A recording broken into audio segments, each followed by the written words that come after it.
public and private is a part of what I've done.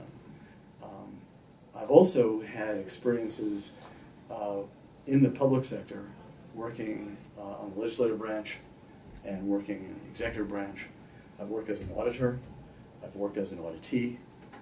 I've been a political appointee. I'm a career civil servant today.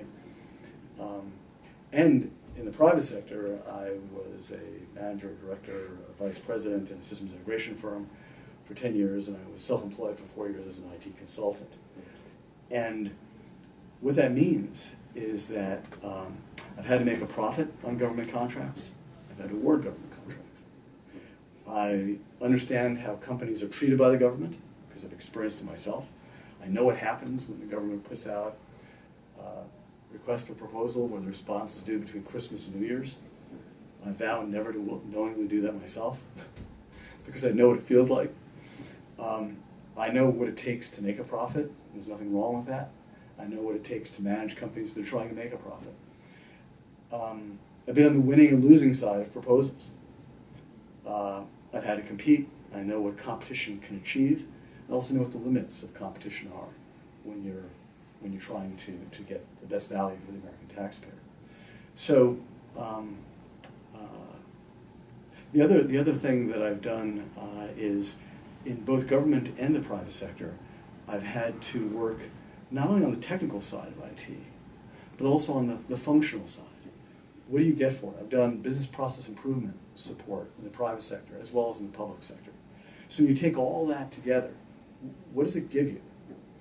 It gives you understanding of where the other person is sitting, which is critical to communication. And communication and getting that right, getting the message clear, and making sure that you understand where the person you're communicating with or the organization you're communicating with is coming from, and thereby telling your message so that it can be understood, making sure it's understood, is critical because most of the mistakes we make and most of the successes we make are about getting communication right. When we say, well, it's about getting the requirements, and that's a standard interview question. You're interviewing somebody for CIO type jobs. What's the biggest mistake that people make in building an IT system? Well, it's about the requirements. But being about the requirements is actually being about communicating.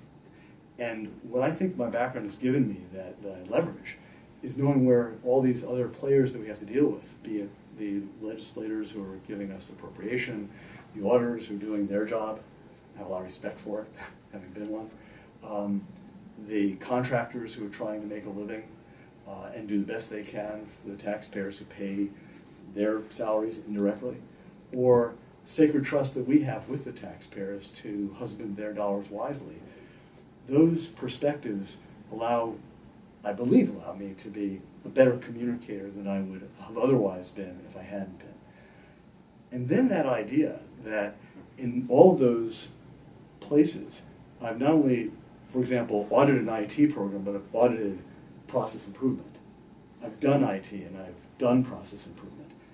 I've had to manage the profit centers in a private sector. I've done private sector work for the private sector.